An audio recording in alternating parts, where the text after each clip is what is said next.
Érica, né, muito grata por aceitar o convite, por estar aqui com a gente, né, essa noite para essa conversa, né, eu acho que a gente tem aí muito a trazer para o pessoal a respeito da construção da rede, né, com a tua experiência. Queria que você, por favor, né, falasse assim, se apresentasse para o pessoal, falasse da sua experiência, que tem uma trajetória incrível, apoiando muitas instituições a construírem suas bases, né? Então, você tem uma história ligada com o movimento ambiental brasileiro, né, em essência, na estrutura dele, principalmente, de como a gente pode articular, né, ainda melhor todas essas instituições que você já se envolveu, pela tua própria empresa também. Então, por favor, né, conte aí um pouquinho para o pessoal qual é essa sua trajetória junto às questões ambientais do nosso país.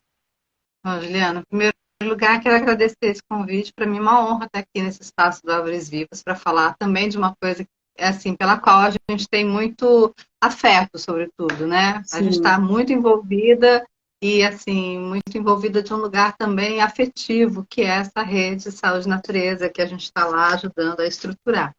Bom, eu sou bióloga de formação, eu sou de Campo Grande, no Mato Grosso do Sul. Então, cresci no Cerrado do Pantanal, me formei lá no Pantanal e depois estudei em São Paulo, fui para a USP para fazer mestrado.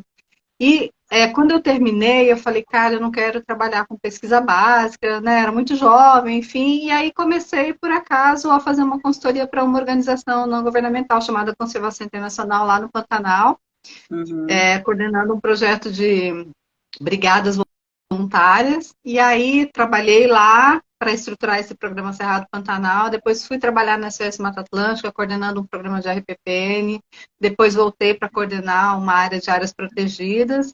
E há 3 anos, e assim, trabalhei sempre muito com políticas públicas, muito com o tema das áreas protegidas, gosto muito dessa área de políticos e de advocacy, e hoje eu tenho uma empresa de consultoria chamada ART Socioambiental e tenho feito vários trabalhos, felizmente, muito interessantes também, para muitas organizações interessantes, sim. muito voltado para essa área também, né?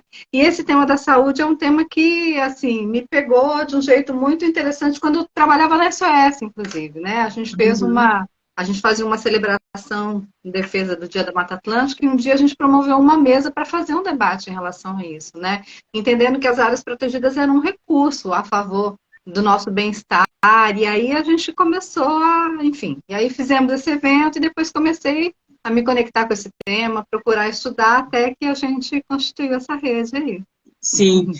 E a rede ela tem uma história, né, Érica? Muito você está diretamente ligada à fundação também da rede, né? Foi um movimento quase impulsionado pelo processo da pandemia também, né? Conta um pouquinho para a gente desse primeiro movimento, assim, de como quem foram, né, as primeiras pessoas que se organizaram, como que aconteceu esse encontro. Acho que é muito legal a gente trazer essa perspectiva, né, para as pessoas saberem um pouco mais da rede. Enfim, a gente é bem amplo, né, bem aberto ainda, não tem estruturas amarrando o nosso funcionamento, né, como rede, mas eu acho que a perspectiva histórica é muito importante, né, para já trazer, porque faz mesmo o jovem, ela já tem uma história muito importante, né? Eu acho que a rede tem uma coisa que para mim é muito fascinante, que é o movimento, eu não vou dizer involuntário, mas assim, é um movimento, na verdade, né? É uma rede que está procurando se articular, mas que atua de maneira bastante livre, né? Com senso de oportunidade e com trocas de saberes, de conhecimentos e de experiência entre as pessoas. Eu acho isso fantástico na rede. Mas a rede surgiu, de fato, o Cláudio Maré esteve com você aqui na semana passada, que é um dos precursores, fundadores dessa rede, que é uma grande liderança nesse tema na agenda ambiental e especificamente em relação às áreas protegidas, Sim. que é uma pessoa que também teve esse senso de oportunidade de ver que esse era um tema sobre o qual a gente deveria se debruçar, Uhum. a gente deveria conectar pessoas, instituições que já estavam ali borbulhando e tentando se encontrar, e pequenos projetos e iniciativas começando, e de alguma maneira a rede foi um espaço que surgiu para a gente se conhecer, né? Se Sim. encontrar e entender o que estava havendo em relação a esse tema. A gente, como você mesma mencionou, a gente se estruturou durante esse período da pandemia e foi um momento em que estava todo mundo fazendo coisas virtuais, então as pessoas de alguma maneira tinham tempo para dedicar para isso, então isso foi muito importante para a fundação Verdade. da rede, digamos assim. Mesmo sendo esse movimento fluido, a gente conseguiu se encontrar com assiduidade por mais de um ano e meio, em que as pessoas foram chegando, as pessoas foram convidando pessoas, e a gente passou esse ano, um ano e meio, trocando experiências, né? Contando projetos, iniciativas, perspectivas várias. Hoje a rede reúne profissionais da área de saúde, então temos médicos, enfermeiros e outros profissionais da área de saúde que trabalham com práticas integrativas em saúde, que trabalham com pesquisa, que trabalham com ciência. Temos profissionais da área ambiental, gente que trabalha com projetos socioambientais, com o tema das áreas protegidas, pessoas da área de comunicação, enfim, são vários saberes ali reunidos. E depois desse processo da rede crescer, se fundamentar, da gente conhecer os projetos que foram acontecendo, muitas parcerias surgiram ali, né? Muitas pessoas estão lá como pessoas, mas também trazem o seu aporte institucional, como, por exemplo, o WWF, como a Lana, que são duas grandes, e outras também, né? São duas grandes organizações não governamentais que têm um trabalho fantástico no tema da infância e no tema ambiental. Sim. E aí, a rede conectou pessoas, permitiu que várias iniciativas acontecessem, e agora, com essa mudança de governo, com essa mudança no cenário político, a gente achou que era importante trazer esse tema que a gente vem discutindo carinhosamente ao longo desses quase 3 anos para a sociedade, pautar esse tema e promover esse manifesto para o qual a gente pede muito o engajamento das pessoas, que as pessoas se conectem a eles, para que a gente possa chamar a atenção desse tema e levar para os ministérios que atuam com essas pastas, não só de saúde e de meio ambiente, mas eu acho que também de esportes, de turismo, o Ministério dos Povos Indígenas que foi criado aqui, então acho que tem muita oportunidade de conectar essas agendas todas. Agir de uma maneira bem mais ampla, né? Realmente trazendo muitos atores para o processo, porque é isso, né? A visão de sustentabilidade sempre foi uma visão, né, integral, integrativa no âmbito do conhecimento, das áreas de atuação, na área até, eu acho que até, né, a gente falando de saúde como uma perspectiva ambiental, a gente seria importantíssimo trazer também o Ministério de Agricultura, né, Minas e Energia, se a gente for agir, pensar em termos mais amplos ainda, né? Quais são esses impactos para a nossa saúde diretamente e que acabam intervindo na esfera da paisagem, né? Das áreas de conservação, áreas protegidas. Então, eu acho que cada vez mais, conforme a consciência se amplia, né? A gente percebe que as pessoas vão conectando, né, os pontos de que, nossa, realmente tudo está integrado, tudo precisa ser articulado dentro de uma agenda de sustentabilidade, né? E que as pessoas e a natureza é um reflexo da outra, né? Então, a qualidade, eu acho que isso a gente viu muito, né, nessas pesquisas, nesses levantamentos, como é importante e indissociável, né? A saúde humana e a saúde e a qualidade do ambiente onde a gente vive, ambiente planetário, e a gente está vivendo isso na pele, né, também, com as questões de mudanças climáticas, principalmente. A própria pandemia é um reflexo disso, e antes disso, ainda a crise de biodiversidade, que a gente sabe que está, né, super aflitiva também. Mas, assim, no seu olhar mais específico, eu acho que uma experiência que você trouxe e que eu acho que o Cláudio pincelou, né, esse acontecimento dentro das articulações da rede, que foi muito legal, que foi a visão, né, para a construção de um um material que tanto o WWF construiu, ou também tem outros documentos, né, de referência, que eu acredito que foi o CEMEIA, né, também, e a partir desse encontro de vários atores já atuando nessa temática da saúde, você conduziu algumas construções aí, né, para essas instituições também se envolverem ou consolidarem uma visão, né, a partir de referências científicas publicadas, experiências internacionais e até nacionais. E se você puder compartilhar um pouco de como foi esse processo, né, que você conduziu, né, esses documentos que foram gerados, o que eles trazem de perspectiva brasileira também, né? Então, Juliana, sim, vou contar, mas só para reiterar um aspecto que você colocou, né? Eu acho que assim, a gente vive um momento, a gente vive uma crise de biodiversidade, uma crise climática, uma crise pandêmica mesmo, né? Que você falou. Eu acho que todos esses cenários compõem esse cenário de crise que a humanidade vive, né? Isso é um problema complexo. Enfrentar as questões da emergência climática, enfrentar essa perda de biodiversidade que tem uma relação direta com a perda dos serviços que a contribuição da natureza para as pessoas, que é o termo que tem sido adotado agora pela plataforma que trabalha com análise de biodiversidade e serviços ecossistêmicos. Então, essas crises todas impactam a contribuição da natureza para a vida das pessoas, que são muitas, né? Nós temos uma economia que é dependente de natureza, a gente tem falado sobre isso e as pesquisas indicam cada vez mais essa relação intrínseca entre saúde e natureza. Então, para enfrentar problemas complexos, a gente precisa de soluções integradas. Sim. Então, é isso, né? Eu acho que a gente tem visto acontecer em outros países que, por exemplo, o plano de saúde, o planejamento para a área de saúde inclui biodiversidade, o planejamento para a área de biodiversidade inclui a contribuição que a natureza fornece para a saúde e bem-estar das pessoas. Então, eu acho que a nossa ambição no Brasil, e vamos pensar que o Brasil é uma potência de natureza. Exato. Né? Isso que eu acho que é instigante, desafiador e, ao mesmo tempo, uma baita oportunidade, né? Porque o Brasil é um país mega diverso. Então, por outro lado, paradoxalmente, temos uma sociedade cada vez mais urbana, que está desconectada da natureza. Então, eu acho que temos aí grandes desafios, mas também grandes oportunidades.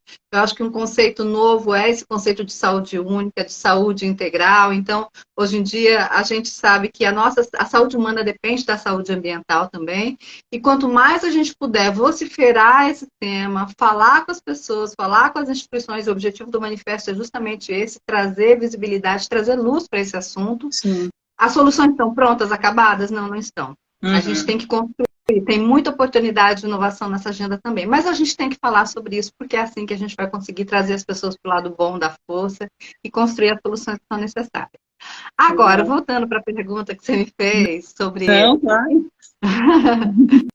Isso foi o bonito da rede, né? Esses encontros que a rede pôde promover e essa contaminação positiva de saberes, né? Então, tive a oportunidade de contribuir com o WWF, que tem um movimento global chamado Parques Saudáveis, Pessoas Saudáveis, né? Healthy Park, Healthy People.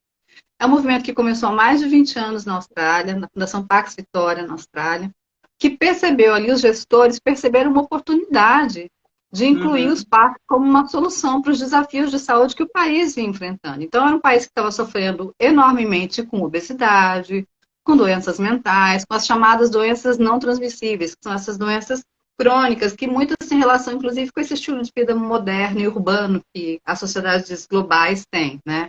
Todos têm, todos vivemos nesse estilo de vida. Então, eles perceberam que muitas pessoas estavam adoecendo dessas doenças não transmissíveis, então diabetes, doenças circulatórias, câncer, doenças mentais, enfim.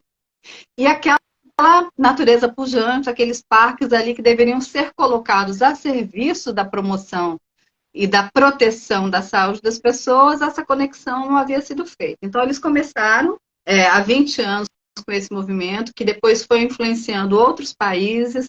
A própria IUCN, que é a União Internacional para a Conservação da Natureza, que é uma organização internacional que engaja, mobiliza e que dita muito, né, sobre as diretrizes de conservação, né, de maneira global, em vários países do mundo, encampou essa agenda. Hoje tem um grupo de trabalho que trata especificamente desse tema da relação entre os parques, entre a natureza e a saúde.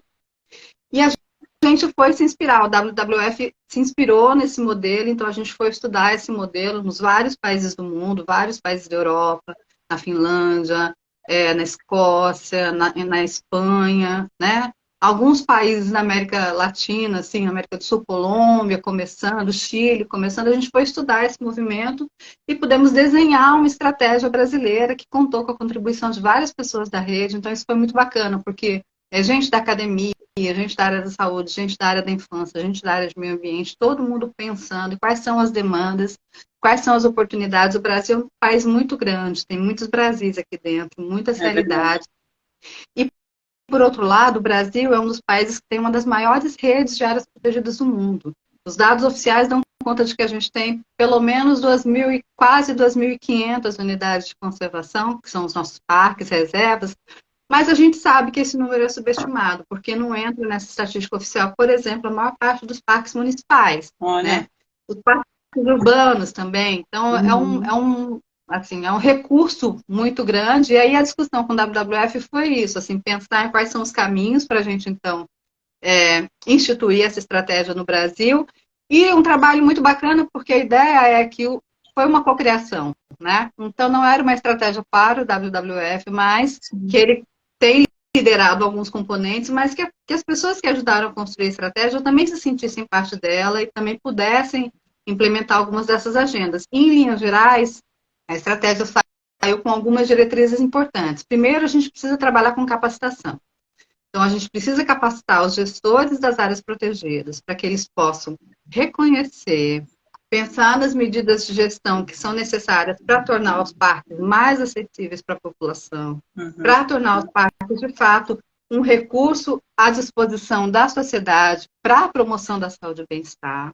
Por outro lado, quem trabalha na saúde também precisa entender o potencial, conhecer as inúmeras pesquisas que já existem, que já são suficientes para a gente atestar que a natureza é importante para a promoção de saúde e bem-estar. Né? Então, como é que a gente atinge o setor de saúde, profissionais da área de saúde, para poder também se conectar com essa agenda? A gente precisa aprender a dialogar entre setores, né? A gente foi precisando aprender um pouco dos jargões da área de saúde, e a galera da área de saúde um pouco dos jargões que a gente usa na área ambiental.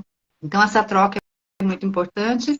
E tem um trabalho importante de comunicação, de políticas públicas, que precisa ser feito também à medida em que a estratégia avançar. Então, esse foi um trabalho muito bacana, e o WWF tem liderado algumas ações nesse sentido, tem ampliado também as parcerias, inclusive com organizações da rede, e para mim foi uma alegria poder contribuir também nesse sentido.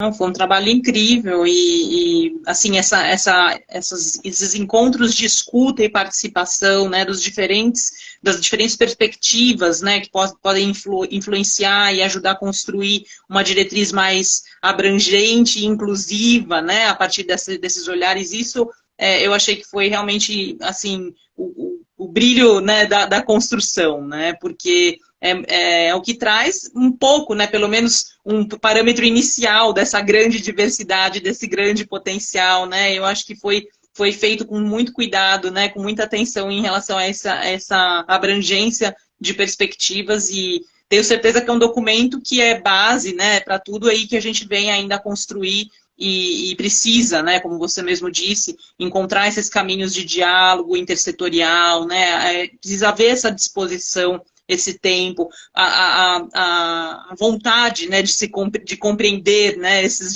diferentes caminhos de construção para juntos, né, somarmos força num objetivo comum, né, e que beneficia todos esses setores de alguma forma. Então, eu acho que é essa vontade, cada um dentro do seu nicho, mas no fim sabendo que numa construção coletiva intersetorial, todos vão se beneficiar, todos vão construir, vão receber, né, impactos positivos nas suas áreas, né, seja ela qual for. A gente, como você mesmo bem colocou, tem aí a natureza e a plenitude desses sistemas, né, ecológicos, naturais, funcionando para o benefício da nossa própria existência, dos nossos sistemas econômicos que a gente desenvolveu até agora como humanidade, né? Então, uma coisa está diretamente ligada à outra. A gente depende do clima estabilizado, com estações corretas, para que os sistemas produtivos, né, no campo, eles funcionem bem, para que a nossa vida, as nossas ocupações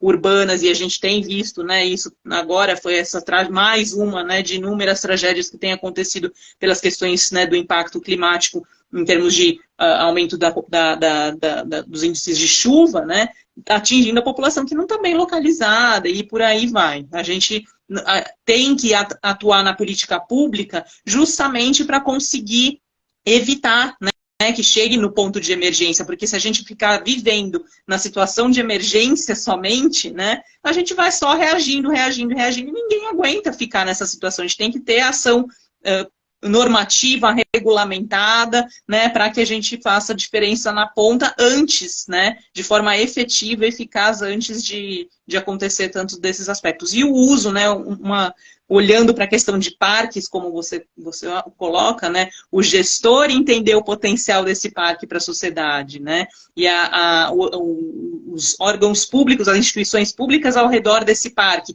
entenderem como um ativo, né, que elas podem acessar, né, tem um trabalho, inclusive, que você está conduzindo também, apoiando, né, na área de pesquisa, fazendo uma pesquisa justamente de uma UBS, né, visitando um parque público municipal. Então, eu acho que é essencial, né, que a gente faça realmente uso desse espaço público que nos pertence, que só vai ficar mais qualificado realmente quando a sociedade ocupar e ocupar com propósito, e a gestão, né, desses lugares também abrir espaço para ouvir, compreender a demanda, a necessidade de acolhimento dessa população, né? Acho que se você puder, né, compartilhar conosco, eu não sei em que estágio está o desenvolvimento desse trabalho que vocês estão fazendo com o setor de saúde, mas eu acho que são alguns desses caminhos, né, que talvez vocês estejam percebendo com a pesquisa.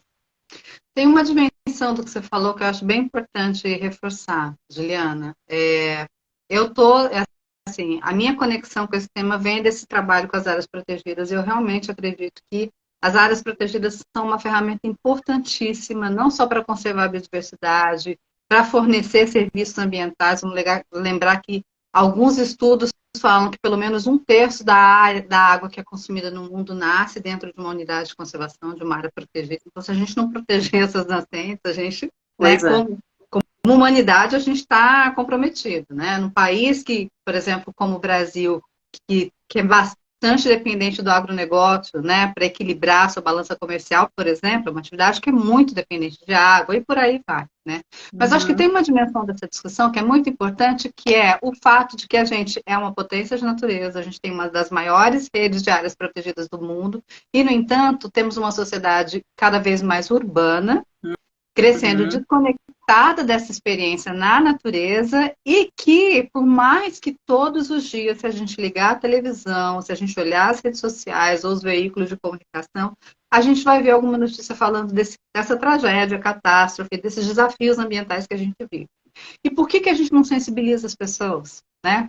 Por que a gente ainda tem tanta dificuldade de mudar hábitos, a gente individualmente como cidadão e os tomadores de decisão, os promotores de política pública. Então, esse é um grande, para mim, sempre foi uma grande inquietude no meu trabalho, né? Como é que a gente não consegue comunicar? Então, eu acho também que a conexão dessa agenda ambiental com a agenda da saúde pode levar a gente para um caminho de ampliar o engajamento da sociedade em defesa das áreas protegidas. Eu acho que essa é uma dimensão também do trabalho que a gente está fazendo. Sim. Uma dimensão das expectativas que a gente tem em relação a esse manifesto, porque a natureza é uma coisa fantástica, né? Quando a gente fala, a gente acha, né, Juliana? Quando a gente fala de natureza e quando a gente fala nos olhos. Exato. E quando a gente fala de parque, por que os parques são importantes? Porque em muitas circunstâncias os parques são aquele último fragmento de amostra de uma paisagem incrível que todo o entorno já foi modificado, já virou lavoura ou pasto ou cidade, e a gente ainda tem uma amostra daquilo que é importante para a gente preservar para o futuro, para o presente também. E que uma experiência bem conduzida numa área natural como essa pode levar a gente a um encantamento profundo, pode levar a gente a ter uma experiência que é importante, por exemplo, para as questões ligadas à saúde mental. Tem estudos que mostram que uma experiência na natureza contribui para reduzir a produção dos hormônios que estão associados ao estresse, né? Então, tem esse efeito terapêutico da natureza também, e tem o efeito do encantamento. Afinal, nós somos natureza, né? Tem essa teoria da biofilia que fala isso, assim, a gente é mais generoso na presença da natureza porque a gente evoluiu com ela, né? Então, eu acho que a natureza tem esse condão, essa magia de conduzir a gente para esse lugar bom, para esse lugar de tranquilidade, que também os estudos mostram que tem essa conexão com outros fatores fisiológicos, inclusive de saúde, além do bem-estar social, da coesão social, né, dos encontros que você pode ter numa área protegida, num parque e assim por diante. Então, eu acho que essa dimensão é muito importante. E sobre os projetos, assim, acho que essa iniciativa que você está falando é um projeto que está sendo liderado pelo Instituto de Pesquisa Albert Einstein, pesquisadores daquele projeto que é comandado pela Liz Leão, né, que se chama Com a Natureza. Então, a ideia a gente fez... por meio de uma parceria com o WWF, eu apoiando o WWF nesse trabalho, a gente fez uma coisa que eu acho fantástica, assim, que é sensibilizar justamente os profissionais de saúde de 2 UBSs, na Zona Sul de São Paulo, no bairro do Morumbi, e próxima a essa UBS tem um parque urbano, Parque dos Eucaliptos. Então, a ideia era falar sobre isso para os profissionais, que trabalham na UBS, que estão dando atendimento, enfim. Uma coisa interessante que a gente constatou na visita de campo que a gente fez, alguns dos profissionais de saúde relataram que pacientes idosos, sobretudo, que muitas vezes iam para a UBS porque estavam se sentindo sozinhos, para conversar, né? Então, você vê, às vezes, uma intervenção que não é necessariamente lá dentro da unidade básica de saúde, mas num parque que está próximo ali no raio, na vizinhança, que algumas atividades assim que podem ser conduzidas para grupos específicos, no caso de terceira idade, mas a gente também pode falar de criança, a gente pode falar de adolescente, a gente pode falar de mulheres, a gente pode falar de adultos, a gente pode falar de grupos mais socialmente excluídos, de pessoas em condição de vulnerabilidade social, a gente pode falar de refugiados, enfim. Uma série de grupos sociais que a gente vê acontecer em outros países que são beneficiados por essas iniciativas nas áreas protegidas, nos parques, enfim, que a gente poderia fazer coisas semelhantes aqui no Brasil também. E esse trabalho ali que está sendo liderado pelo Einstein, que teve apoio do WWF, era justamente para sensibilizar os profissionais das UBSs que a gente fez, os agentes comunitários de saúde que trabalham com essa estratégia de saúde da família, que visitam a casa das pessoas, dos jovens, dos idosos, para dizer, olha, tem um parque aqui, a gente pode fazer uma caminhada, pode encontrar o vizinho, pode fazer um piquenique, pode fazer, né? Para mostrar para as pessoas que tem benefícios. Então, assim, foi um trabalho muito bonito, muito interessante, de formiguinha, né? Um trabalho que começou com essa agenda da sensibilização. Agora eles vão pesquisar os benefícios que um grupo controlado de idosos vai obter por meio da visita a esse parque. A ideia é publicar esses estudos e avaliar se ele corrobora ou não com essas hipóteses que a gente tem defendido aqui, né? Isso é muito importante também, porque uma das discussões que a gente tem feito na rede é justamente de construir evidências. Tem muitas pesquisas já acontecendo, né? Em várias partes do mundo, mas dentro do contexto brasileiro, especificamente nesse caso, no contexto urbano, da cidade de São Paulo, como né, o que as evidências mostram, né? Como é que as pessoas e o parque, como é que eles interagem, que benefícios eles produzem. Então, acho muito importante que iniciativas dessa natureza comecem a acontecer. Acho que o manifesto toca nesse lugar também, né, Juliana, da gente chamar a atenção, inclusive da academia, né? De uma grande janela de oportunidade para pesquisar esse tema e sensibilizar gestores e pesquisadores também para a importância da gente construir evidências em relação a isso também. Muito, muito importante. E com instituições, né, também tão valiosas, né, para a nossa sociedade em diversos âmbitos de atuação, né, encabeçando aí movimentos para fortalecer, né, essa temática no meio científico.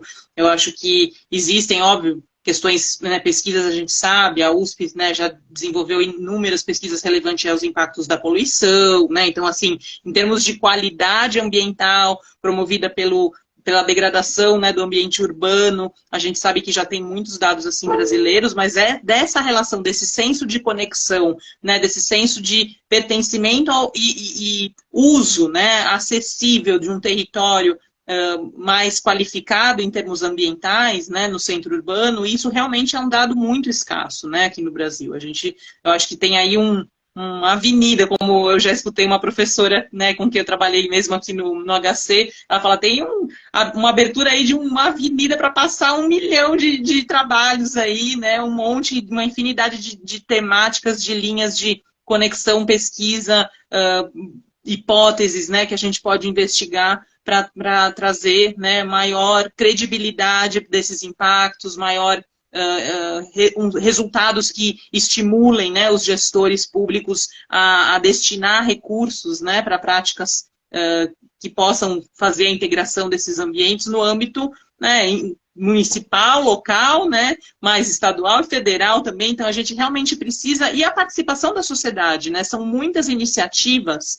Assim, aqui em São Paulo tem inúmeras, mas o Brasil todo, eu acredito, né, tem emergido cada vez mais o poder, né, da sociedade, e o manifesto ele traz esse olhar também, né, o que as pessoas, movimentos coletivos, né, têm proposto, o que eles têm executado numa escala pequena, mas que tem mobilizado, tem tido impacto, né, para comunidades, para regiões específicas do nosso país. e como a gente pode também articular esses movimentos, esses coletivos, para que eles se fortaleçam, eles tenham bases, né, para subsidiar e melhorar, incrementar, crescer e desenvolver o trabalho deles também, né? Então, eu acho que são esses dois olhares, né, do manifesto que eu acho muito bonito, né, que ele tem a questão da política num nível macro, né, que é um reflexo, né, você trouxe aí o parâmetro da UCN, né, então a gente vê na ONU realmente esse movimento do One Health, que nasce com uma visão, né, integrada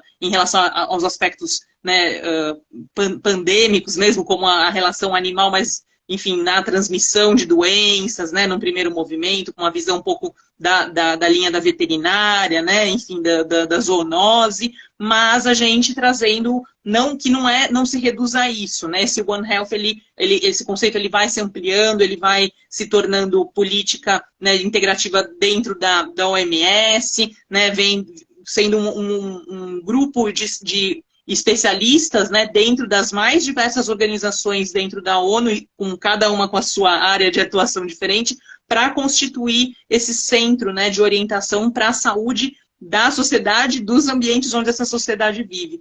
E aí como é que a gente traz isso aqui para o Brasil, né, mesmo sendo tão pioneiro, um movimento que ainda está se estruturando, mas é urgente, né, é urgente que a gente traga esse parâmetro e como conectar a base que já, de alguma forma está fazendo um movimento nesse sentido, lá com um aspecto federal, né, uma visão nacional. Então, é fortalecer realmente as pontas para a gente, no meio, né, no centro, onde a gente precisa mudar, conseguir ver diferença efetiva de aplicação, né, dessas oportunidades tantas que o Brasil traz nesse sentido.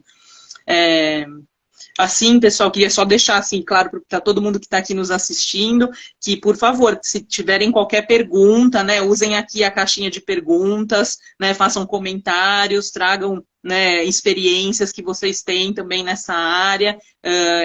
A gente vai deixar aqui também, na hora que republicar, né, aqui a live, a gente deixa o link da rede, tá? No link da bio do Árvores Vivas, entra lá para assinar, endossar o manifesto, para a gente conseguir apresentar com um grande número, né, de adesões, de assinaturas, que entendem a importância, né, da relação de saúde e meio ambiente para a sociedade, para o nosso país como um todo. Então, por favor, né, quem ainda não assinou, pedindo lá, sendo bem direta, né, leiam o material, verifiquem se faz sentido para vocês, escutem aqui as lives que a gente está promovendo, essa segunda com a Érica, né? A primeira com o Cláudio também está disponível para vocês assistirem. Semana que vem vou trazer uma outra convidada muito especial também, no final eu conto, e a gente, né, vai se fortalecendo aí nessa luta pela saúde e natureza juntas, né, para o nosso dia a dia.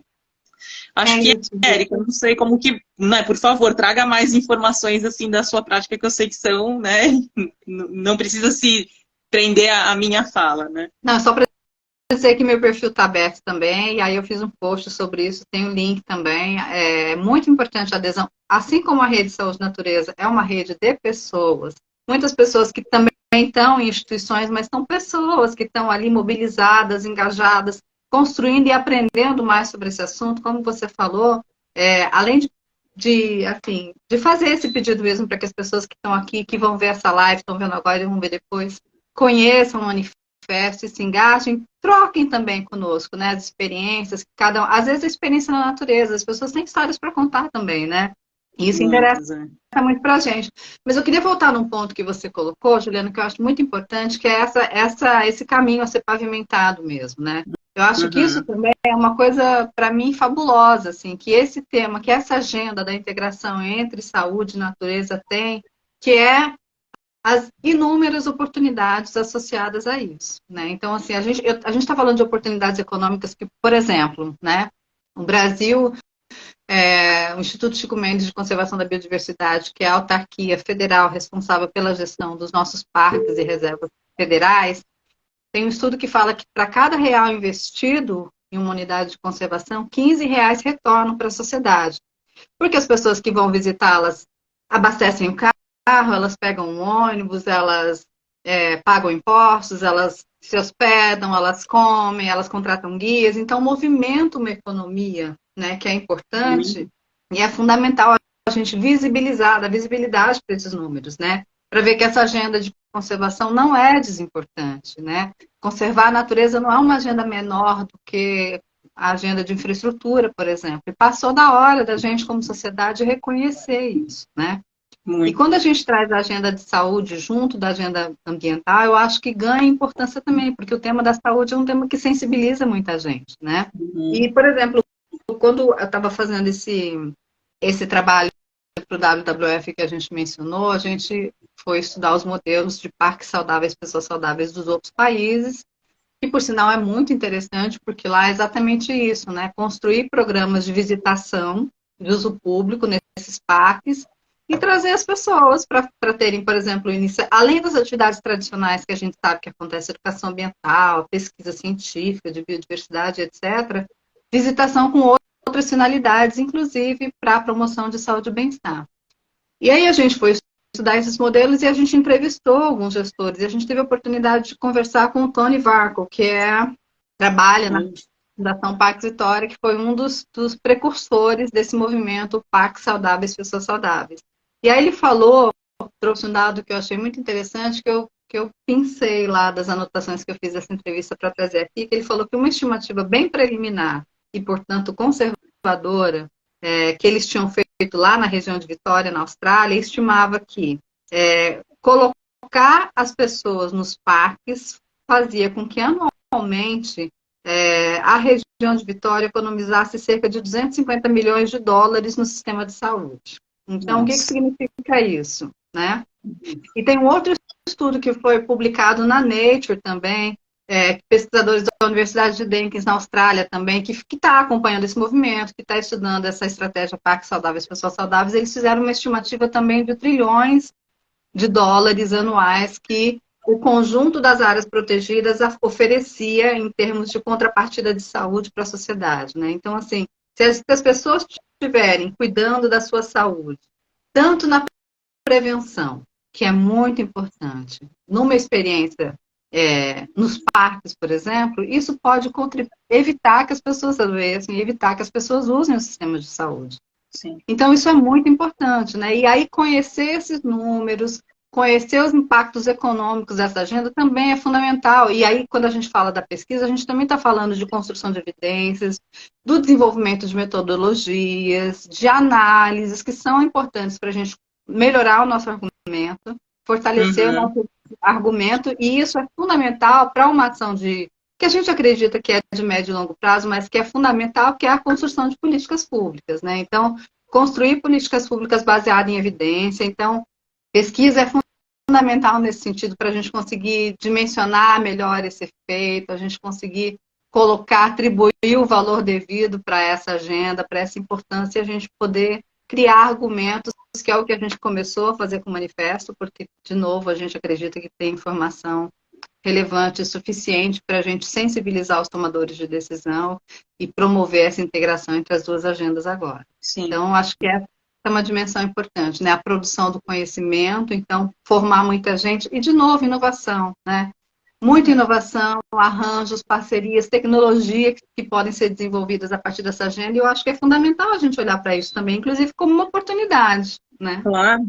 Isso é muito importante, né? Porque não é somente o dado de eficiência ou de economia, né? No que você deixa de gastar, né? Em relação aos impactos do benefício da saúde em termos preventivos, né? E para além, né? A gente sabe que tem pesquisas que até denotam indicadores econômicos ali, né? No momento do atendimento, inclusive hospitalar, né? E eu já falo do meu olhar de pesquisas, porque realmente, né, minha linha de pesquisa tem um viés, né, da paisagem em relação ao centro de saúde terciário, né, com especialidade hospitalar. Então, mas existem, por exemplo, só para trazer um dado de uma pesquisa de um seguro de saúde americano que levantou todas as suas redes, né, os seus associados, o CEP deles, como esses CEPs estavam atrelados à disponibilidade e acesso à área verde em 1 quilômetro, né, da moradia desses atendidos, e qual era a incidência de doenças, né, a prevalência de incidência de doenças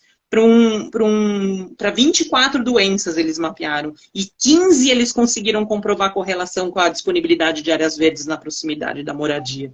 né? Então, isso assim, não tem, né? Não tem o que bata um argumento desse, né? Inclusive incidência oncológica, que a gente sabe que, né, os custos são lá em cima, da maior esfera, né, financeira de impacto, né, no orçamento da área da saúde. Então, a gente esse outro olhar, né, que é o lado da oportunidade de negócios em cima. Então, como você pode vir a criar, né, situações de mais turismo, né, que enfoca essa relação da saúde, mediações, práticas terapêuticas, né? Eu acho que um movimento importantíssimo, e a gente tem até discutido isso em alguns grupos, inclusive, né, nos comitês que a gente participa, além da rede, Érica, no sentido de que essas abordagens de intervenções em relação à presença e com a conexão em relação à natureza, ela pode vir a ser uma prática integrativa que ainda não está estabelecida dentro da Política Nacional de Práticas Integrativas, mas ela é fortemente, é um indicador, né, que a gente já tem olhado muito, inclusive prescrições médicas em alguns países, né,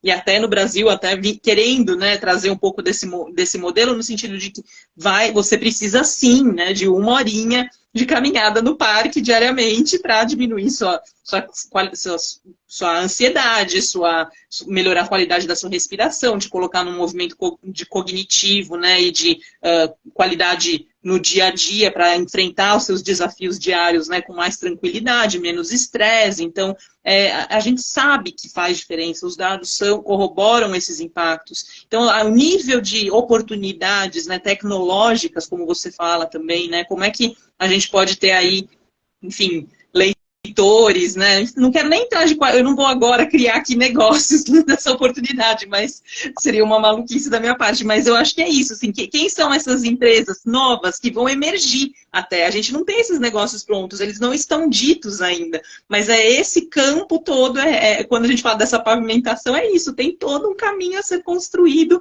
novo e que eu acho que também essa nova geração, né, que chega já hiperconectada de alguma forma, ela ao a gente promover um momento, né, oportunidades para que os jovens e a geração que tem trabalhado tecnologia, que é um segmento econômico de muito crescimento, olhe, né, as oportunidades de preservação, de conservação da natureza para a vida humana como um caminho, o que a gente pode criar daí, né? Isso tudo podia ser um grande seminário que a gente está criando aqui até para integrar, né, esses atores também da área tecnológica nesse diálogo intersetorial, né? Eu acho que pode ser bem interessante esse caminho. Sem dúvida. E eu queria falar sobre uma coisa, porque a gente está falando de... tem uma dimensão nessa discussão que eu acho fundamental, que a gente está falando dos jovens que são hiperconectados, tem, né, muita oportunidade para desenvolver a partir dessa inteligência com a qual eles já nascem. Mas também, eu fico pensando assim, eu tenho 2 filhos, inclusive meu sobrinho estava ali, pequenininho, bonitinho, falou, oi, tia Queca sou eu, assistindo a live. Boa noite. Mas assim, e ontem, né, quando eu entrei rapidamente na live, para aquela surpresa que foi muito bacana, você perguntou qual era a origem dessa minha relação afetiva, inclusive com a natureza, né, e de fato eu acho que ela foi determinante para as coisas que eu penso hoje, para a maneira como eu organizei a minha vida profissional até.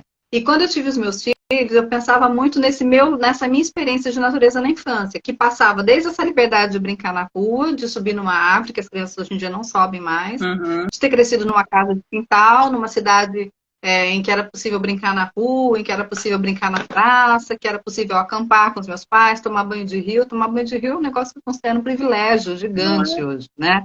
Se a gente pensar que 85% da população brasileira hoje vive nas cidades, a maior parte das crianças que moram nas grandes cidades hoje estão crescendo confinadas em apartamentos e estudando em escolas que a grama é sintética, né?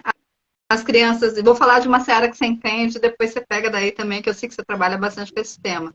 As crianças estão proibidas de subir em árvore, então você falou de uma publicação ano passado, eu produzi conteúdo para um guia publicado pelo CEMEIA, em parceria com a Alana, um guia super bonitinho que está disponível no site do Instituto CEMEIA, que se chama assim, Parques Tamanho Família.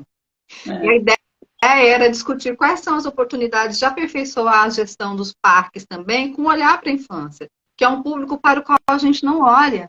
E eu penso que hoje, por exemplo, o meu lugar afetivo que eu ia acampar com os meus pais lá na beira do rio Piraputanga, em Aquidauana, lá no Mato Grosso do Sul, hoje, se eu voltasse lá, eu não ia encontrar mais esse lugar. Porque ele foi transformado em outra coisa, aquele rio já não é mais aquilo, virou um empreendimento privado, a gente não pode acessar aquela área. Então, os parques, eles também são um lugar de construção de memória para os nossos filhos, para as crianças, que estão crescendo apartadas da natureza. E isso contribui para essa crise global que a gente falou no início da live, de biodiversidade, essa crise climática, pandêmica e de valores, enfim, tudo isso que a gente está vivendo. Porque se eu não cresço com a experiência, eu não crio vínculos. Né? E tem um autor que é um naturalista americano, que é o Pyle, que ele fala disso, né, da extinção da experiência. Então, quando as crianças crescem apartadas da experiência na natureza, elas não criam vínculo, elas não têm nem repertório para aquilo.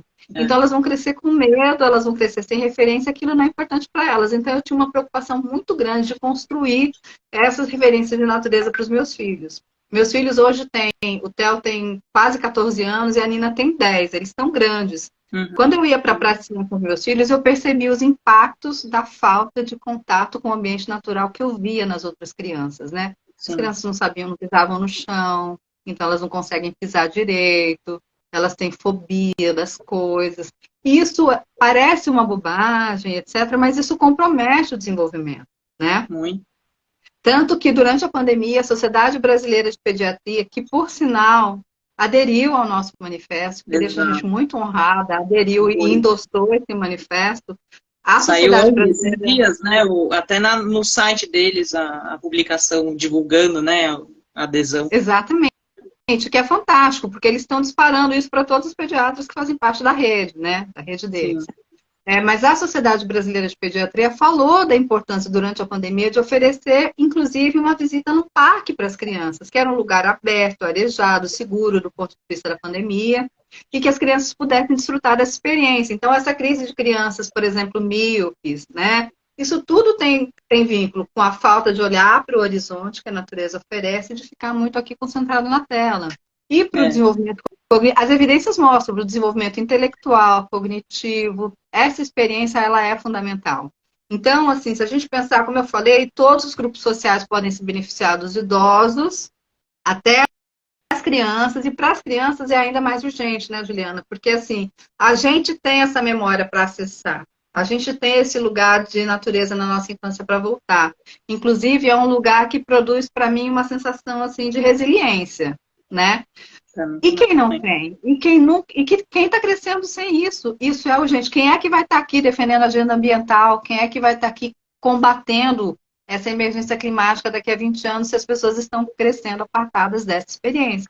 Então, inclusive, para forjar uma ética em defesa da vida, da conservação, da biodiversidade, a gente precisa promover essa experiência da sociedade brasileira com a natureza também. Nossa, incrível. Incrível sua fala, Érica. É isso, assim, é muito como garantir, né? É um direito constitucional, né? Isso está até dito ali, né? Nos fundamentos do manifesto. É um direito constitucional que a gente tenha acesso para a nossa qualidade de vida, para a nossa saúde, para o pleno desenvolvimento, né? Até esses dias estava em diálogo, né, também com as esferas estaduais, legislativas, e a gente falando precisa vir para o ECA, né? Esse tipo de colocação. Então, assim, realmente a gente tem muitas síndromes, muitas situações de saúde, né, afetando as nossas crianças, nossos jovens, pela falta dessa relação, dessa oportunidade de tempo livre, né, na experiência com o ambiente, o espaço livre também. Então, primeiro que não está nem acessível, né, quando a gente começa a olhar onde, por exemplo, as organizações e instituições públicas com Árvores Vivas têm trabalhado. Você olha ao arredor daquela organização, não tem uma área qualificada, nada, está muito distante, né? Uma urbanização adensadíssima, com pouquíssimas, nenhuma, de verdade. Muitas vezes nas áreas mais, né, de vulnerabilidade social, assim, você não vê nenhuma área ambiental qualificada na proximidade onde as pessoas residem. Então, não tem não tem calçada para arborização, então, como a calçada não é propícia para acessibilidade, não se coloca uma árvore, não se pensa, né, uma estratégia de melhorar essa condição, ou de inovar, né, na proposta urbanística para que as árvores estejam acessíveis para esses espaços, né, mais adensados. Então, a gente vai realmente... Por exemplo, um dado que me choca absurdamente é saber que essas crianças confinadas, como você disse, elas saem menos do que a hora de sol que um presidiário tem por direito de lei para estar, né, exposto ao sol, pura e simplesmente. Então, as nossas crianças nem isso estão podendo, né, ter o direito de viver. É chocante. Não tem como alguém ouvir um dado desse, ter consciência de uma situação dessa e achar que está tudo bem e que não vamos fazer nada sobre isso. Quando a gente fala no nível de impactos que a poluição do ar, a poluição sonora traz, né, no desenvolvimento da criança, que tem um pico nos primeiros 1000 dias de vida, né, então até os primeiros 3 anos, todo o investimento que é feito na primeira infância retorna no mínimo 7 vezes para a sociedade. Cada um que você coloca volta a 7. Então, assim, é o pico de desenvolvimento para toda a estrutura cognitiva, multissensorial, repertório imunológico, repertório motor, né? Tá ali, naquela base. E aí você não garante acesso, oportunidade, não instrumentaliza os profissionais, os cuidadores, as mães, os pais, para que eles garantam ou lutem, né, para que o lugar onde essa criança está crescendo tenha árvores suficientes, porque nem isso, né, uma pesquisa feita pelo professor Marcos Buqueride no IEA, aqui da USP, ele levantou, né, os índices de arborização por distribuição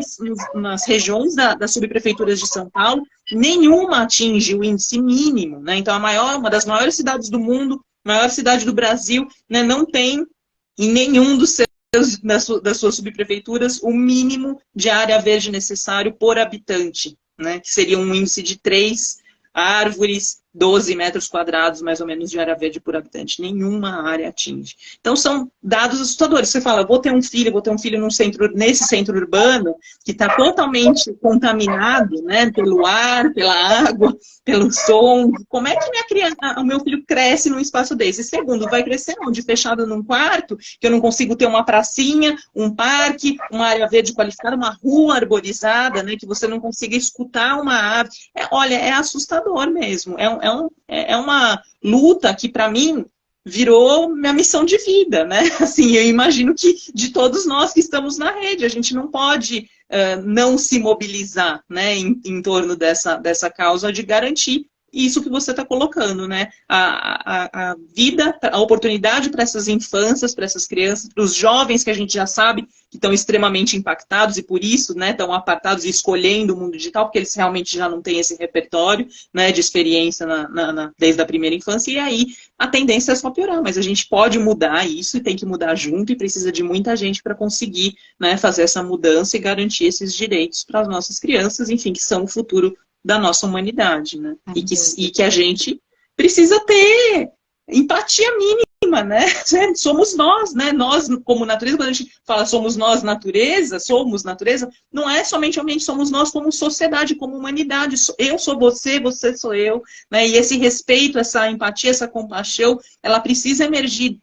A relação com a natureza, ela faz emergir esse valor, né, compassivo, esse valor empático, essa coexistência, né, também. Então, eu acho que é arcabouço para a nossa potencialidade criativa, inventiva, é arcabouço para o nosso pleno desenvolvimento em todas as nossas capacidades, para as nossas relações entre humanos, né, também. É assim que eu acredito. Eu estou em completo acordo com isso. E tem um dado bem interessante, assim, que está muito associado com tudo que você falou, enfim. Isso que a gente está fazendo nessa live, que é uma conversa muito gostosa, porque a gente está pensando juntas, né? E pensando alto. E ampliando o nosso pensamento juntas com essa interação que a gente está fazendo, que é o que a gente faz na rede o tempo todo, e que é muito fantástico.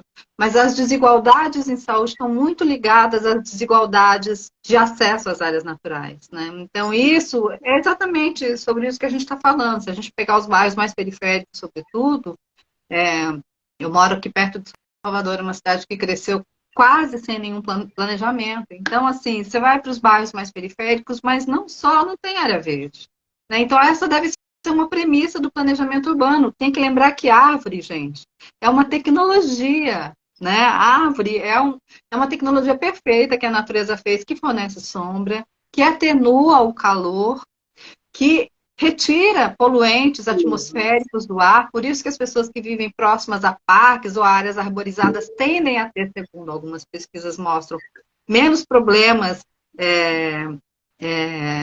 circulatórios, enfim, cardíacos, enfim. Então, é por isso, né, que essas coisas acontecem. Essas são as hipóteses que ligam, porque as árvores, elas são, de fato, importantes. Quando eu fui fazer essa capacitação para os profissionais de saúde dessa UBS, projeto que a gente comentava há pouco, eu fiz uma lâmina falando sobre quais são as oportunidades que existem dentro de um parque. E aí falei sobre isso. Olha, por exemplo, o sol. Tem muitos idosos que não tomam sol, porque moram em casas em que, né, aquele planejamento que não foi feito, às vezes na cidade, etc., não bate sol na casa da pessoa. Então, ela pode ir para um parque tomar, por exemplo, tomar um banho de sol, que é fundamental, né, para a produção de vitamina D, enfim. Mas também são lugares sombreados para pessoas que às vezes vivem em casas muito quentes, podem, por exemplo, estudar no parque, que é um lugar mais arejado, né, que a sonoridade é adequada e etc. Muitas vezes o parque é o lugar, sobretudo para quem mora numa cidade grande, como é o caso da cidade de São Paulo, é um lugar em que você pode encontrar minimamente silêncio, uma diminuição do ruído. E quando eu falei isso foi tão impactante, porque uma das médicas falou, silêncio. Eu não sei o que é silêncio. Quem mora em São Paulo não sabe o que é silêncio. Imagina o impacto para a saúde mental de uma pessoa, ansiedade, estresse, que está o tempo todo convivendo com o ruído. Eu sei, porque eu morei em São Paulo, também morava ali na Sumaré, e era ensurdecedor o barulho dos carros na janela do meu apartamento no 8º andar, né? Uhum. Então, assim, são essas coisas que às vezes parecem tão pequenas. Óbvias, né? Eu não dito, mas é isso, é o não dito óbvio que faz toda a diferença, né? Exatamente. Quando a gente pensa, e aí falando sobre a prescrição que você falou, né?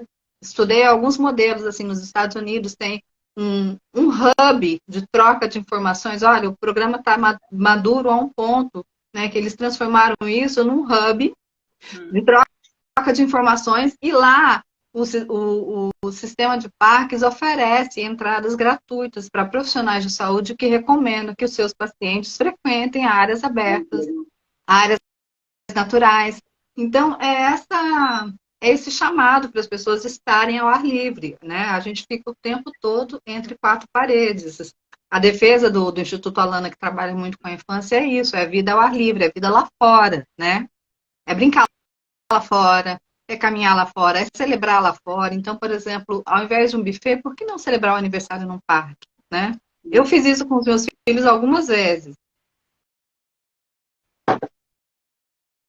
Desculpa, mas estou falando. Saúde. E era muito interessante, porque assim, eu vi que algumas crianças nunca tinham feito uma trilha na natureza. Então, isso é muito importante, né? É sutil, mas faz toda a diferença. Faz. Eu acho que tem muitas ferramentas mesmo aí a serem desenvolvidas, né, para proporcionar ainda mais essa ida, né, ao espaço. Que as pessoas têm muito o isolamento, o problema do isolamento, do apartar, né, a experiência ao ar livre, ao lá fora, né, que seja a rua da sua casa. As pessoas às vezes pegam o carro para ir 2 quarteirões de distância para comprar um pão aqui em São Paulo, né, na padaria que está na esquina, é um negócio assim tão maluco, chama pelo iFood, né, coisa que...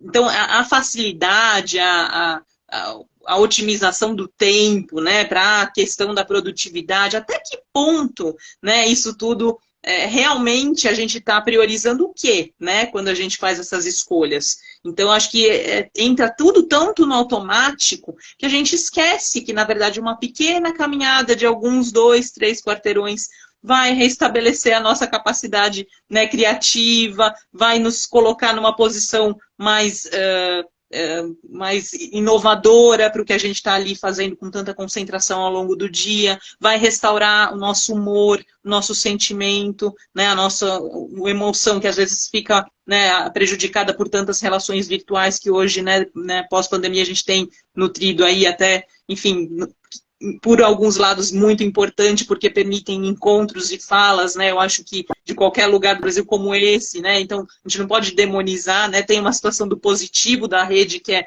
da rede virtual, né? Que é muito valioso para a humanidade como construção de conhecimento, de saberes, de se fortalecer, mas também a gente precisa, né? Aí a gente traz aquela referência, né? Historicamente, o ser humano ele evoluiu no ambiente natural, né? Então, a gente realmente, em termos de organismo vivo, de espécie que somos, precisamos desse ar fresco, né, que às vezes à noite, agora agradável depois de uma chuva, traz para a nossa pele, né, para a gente, nossa, depois de um dia quente desse, essa brisa, ela faz diferença para o nosso espírito, uma caminhadinha, nossa perna, circulação precisa, né, se mexer, nós não somos uma espécie que nasceu que evoluiu para ficar sentada, né, tantas horas do dia na frente do computador.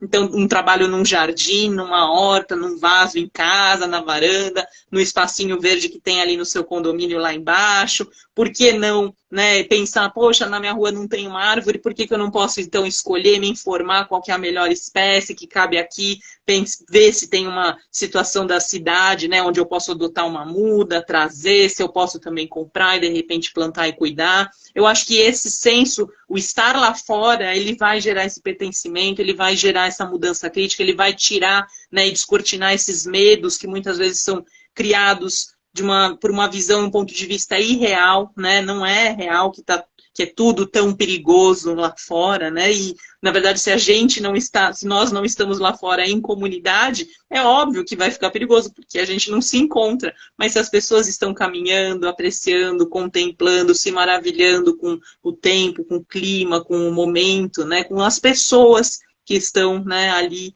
falar. É tão raro a gente, né, aqui pelo menos em São Paulo, é tão raro a gente ver as pessoas falarem bom dia, boa tarde, né, uma para outra. Vivemos todos aí olhando para as telas e esquecendo, né, que tem vida para além, né? Eu costumo falar, a gente se sente mais parecido com o celular hoje em dia, com o computador, do que com a plantinha, né? Não estamos nem nos sentindo parecido com o próximo, né? Que muitas vezes está ali e a gente esquece, a gente só lembra quando é a tragédia escancarada na tela da TV, né? Mas e as tragédias diárias, né? Que estão, às vezes, muito do nosso lado e a gente nem se envolve, nem pensa como que a gente podia né, mobilizar para também fazer diferença nesses caminhos aí. Eu acho que de coesão social, né? A natureza oferece essa oportunidade de convivência, de coesão, de saúde social também coletiva, do encontro, né? Que é isso também, isso é parte dos benefícios, né?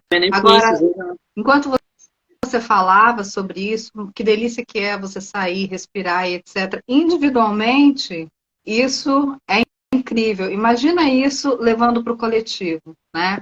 Então, imagina se a gente conseguir, assim, do ponto de vista de uma cidade inteira, de um estado, de uma nação como o Brasil, que isso seja uma política pública, que de fato o planejamento urbano considere que a gente precisa ter praças, parques urbanos, parques naturais espalhados ao longo dos bairros e das cidades, que isso traz esses benefícios que a gente falou, né? Mas outros tantos de convivência. Tem estudos que falam que morar perto, que a presença de uma área verde diminui os índices de violência, né? Não por outra razão, porque é sobre isso, né? É sobre estar junto, estar com o outro, encontrar o outro, conviver, né? É importante lembrar que a natureza, ela é importante para a promoção da saúde física, mental, espiritual, emocional e social. A gente como sociedade, né?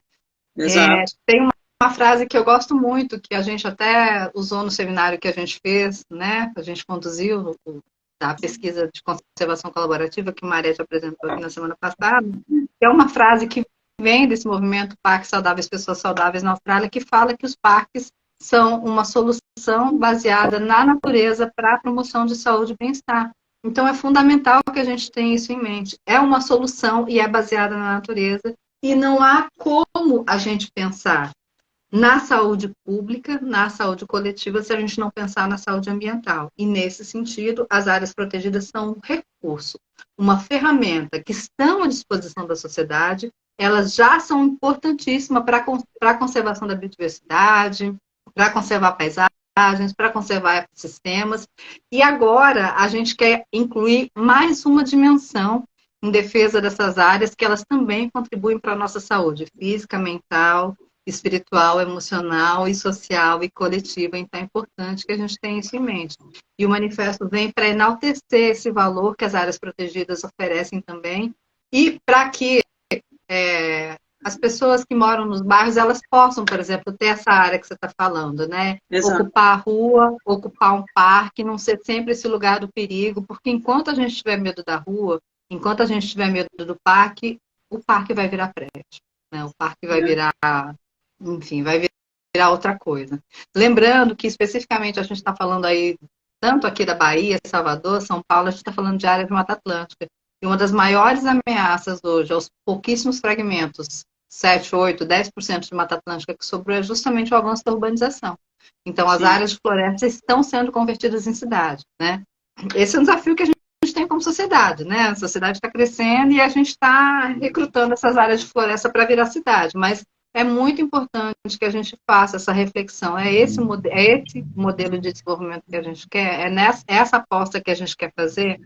Hoje eu estava vendo um decreto que foi publicado no Pantanal, né? Tem uma relação afetiva com o Pantanal, porque eu sou sul-mato-grossense, falando de uma medida que foi editada que, por conta das chuvas que estavam demasiadamente fortes e intensas esse ano, que vivemos um momento de emergência climática, então mudanças na precipitação e na temperatura são uma decorrência, uma expressão da emergência climática, mas as chuvas muito fortes no Pantanal.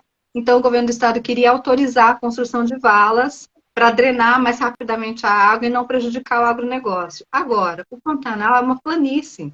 É aqui, ó, ele é reto e a água vai passando vagarosamente. É isso que faz com que aquelas áreas alagadas sejam produtivas, férteis do ponto de vista natural e produzam água, estoquem água. Se você faz essa água passar mais rapidamente, você vai mudar todo aquele sistema.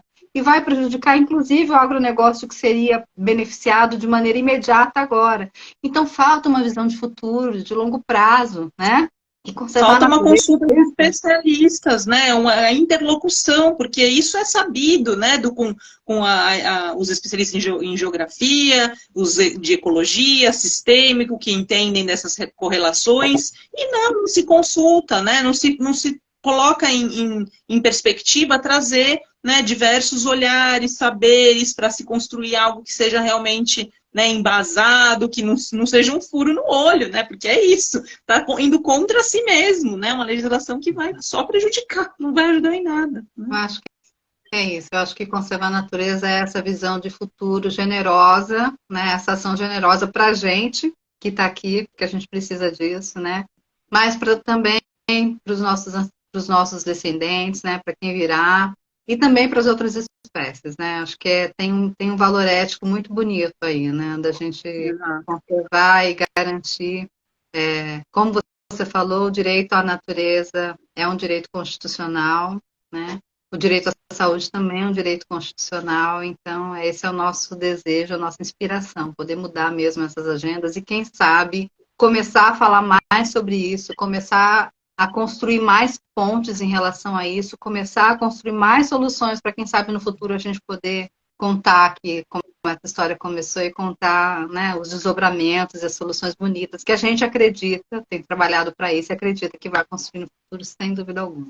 Sim, é uma visão muito importante de construção, pelo menos, né, na experiência do Árvores Vivas, a gente sempre quis emergir a identidade natural dentro de cada indivíduo, cada ser humano, né? Desde a primeira infância, em todas as idades, para construir esse vínculo com o território onde pertence, né? Então, assimilando essa característica, né, como você trouxe muito bem a sua relação afetiva com o Pantanal e como isso, né, embasa a sua vida como um todo, até hoje e futuramente dos seus filhos, como exemplo e recurso, né, de experiências, de memórias, de potencialidades que você cria, para as quais você luta, para as quais você mobiliza.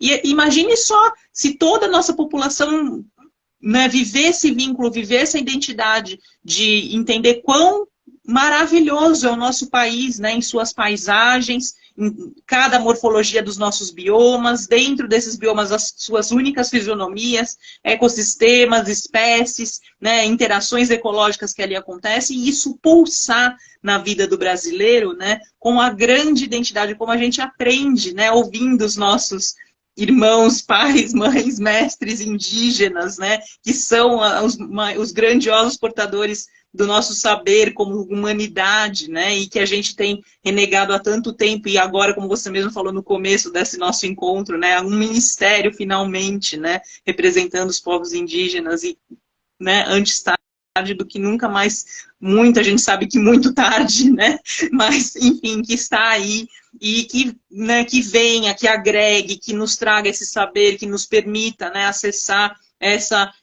esse vínculo, essa conexão essencial e dissociável que eles vivem tão lindamente, de forma tão exemplar, e que nos inspire, né, a construção dessas futuras relações que a gente quer, né, para a nossa existência, né, e eles, que a gente possa auxiliar eles a terem a vida plena, né, nos ambientes conservados, preservados, nas áreas protegidas que eles vivem, que ajudam, né, tanto a proteger, para nosso benefício também, né, inclusive. Então, temos mesmo que nos dar as mãos, né, somar as forças, somar nossos espíritos, nossas mentes, né, nossas práticas diárias, para que todos nós, como humanidade, possamos, né, juntos estar vivendo no ambiente, num planeta, né, saudável, pulsante, e vidas, né, incríveis que todos nós temos potencial de ter com tudo, né, todos os seres, enfim. Aí é uma conversa incrível que a gente pode até trazer num outro encontro, né, Érica? Com certeza,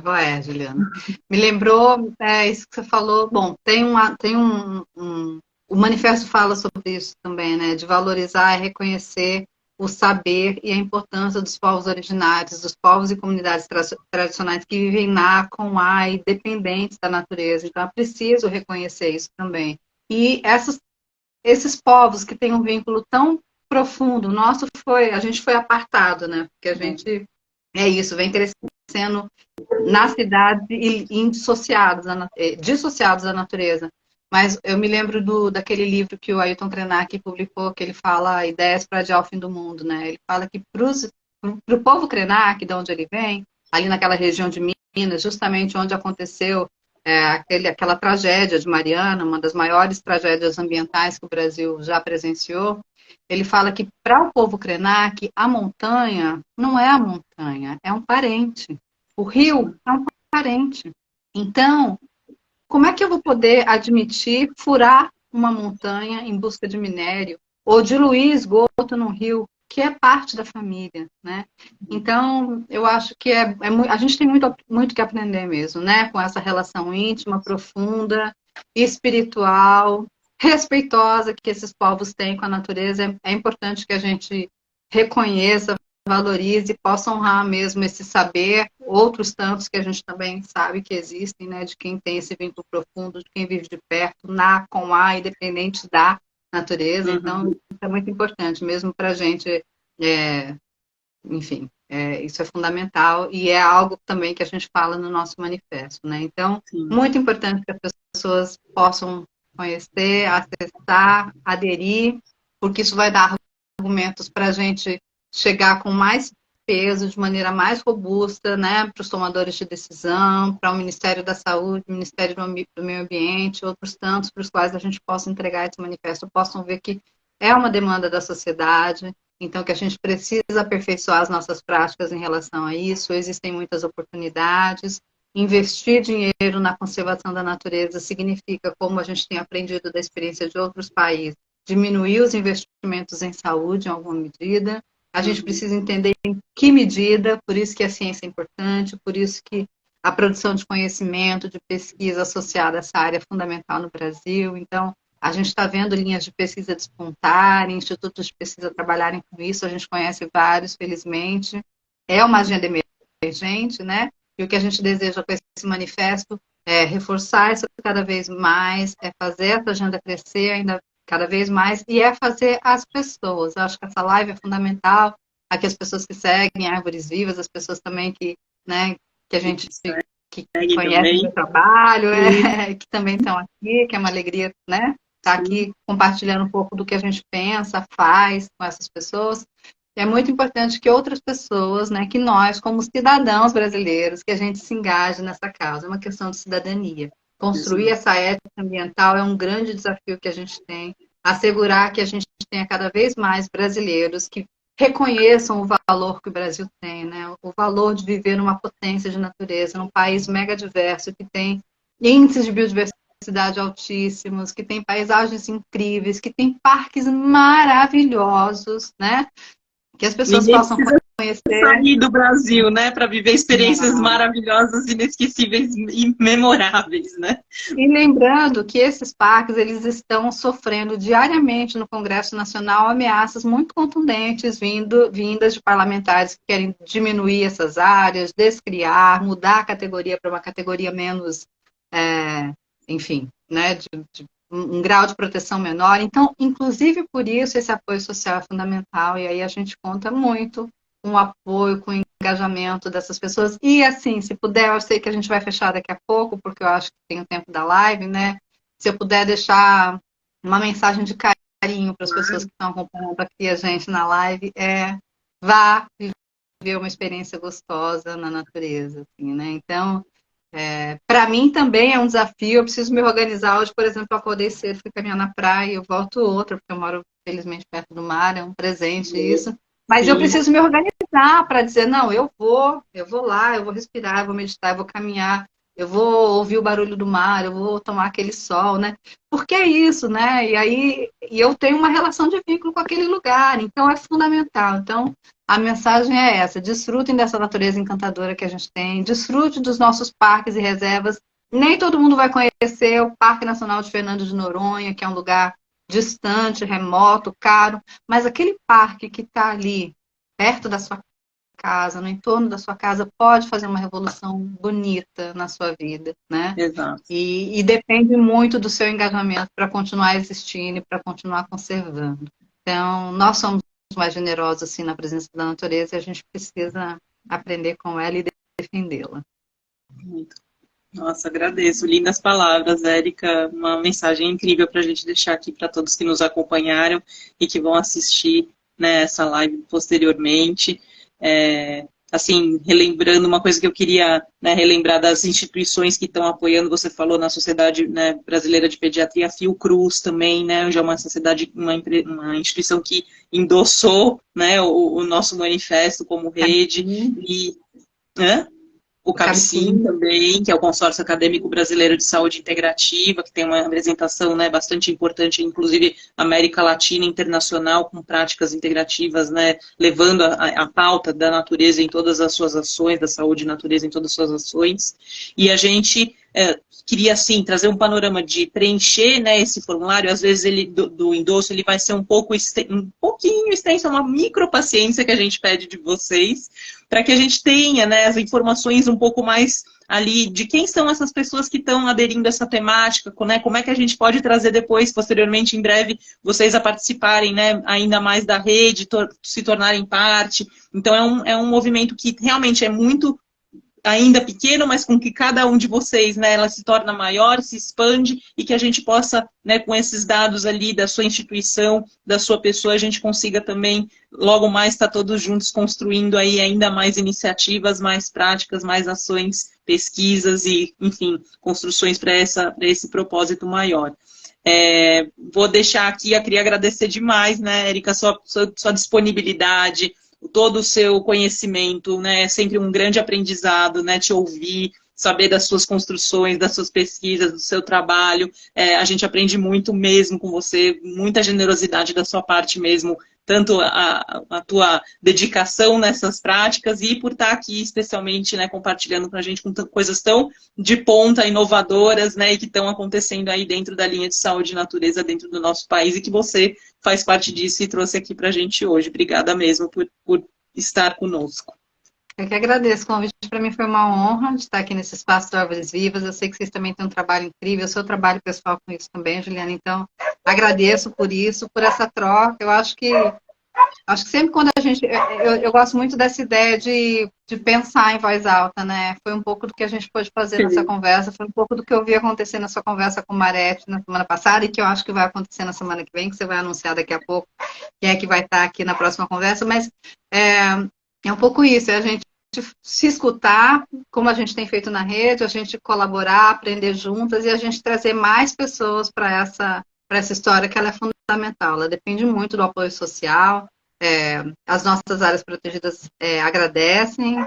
Eu tenho certeza que a gente vai entregar esse manifesto e que vai ser fundamental assim, a participação de todas as pessoas que estão aqui e encaminhando isso para as suas redes também, para a gente fazer esse bolo crescer. Pegue, né, lá os links dentro do site rede saudenaturezabrasil.com, né, pegue o link do formulário, o link das pastas com pesquisas que fundamentam o manifesto, compartilhe com todas as suas redes, dentro da universidade onde você está, para os seus colegas de classe, de pesquisa, né, para a sua família, para, enfim, todo realmente a escola onde você, né, tem seus filhos, né, participantes matriculados. Comunique, né? Leve essa mensagem do manifesto para mais pessoas, né? Uma pessoa a mais, poucas, mas muitas, somos muitos juntos, espalhados pelo território do Brasil inteiro, né? Querendo que essa realidade seja uma verdade, né? Uma realidade prática implementada no nosso dia a dia para toda a nossa sociedade em todos os locais, né? E, pessoal, né, por favor, nos enviem se tiverem dúvidas, se tiverem sugestões, né, de ações de outras lives que a gente pode trazer, outros nomes para conversar sobre os impactos e benefícios da natureza na nossa vida, né? Estamos abertos aqui para ser um canal de disseminação e ampliação dessas vozes e dessas práticas que tem aí tantos exemplos em todos os nossos territórios dentro de um Brasil tão diverso, tão maravilhoso. Obrigada, Juliana. Obrigada para todo mundo que esteve aqui com a gente também. Estou vendo vários amigos aqui queridos. Um beijo grande, obrigada. Uma boa noite a todos. Bom descanso. Tchau, tchau.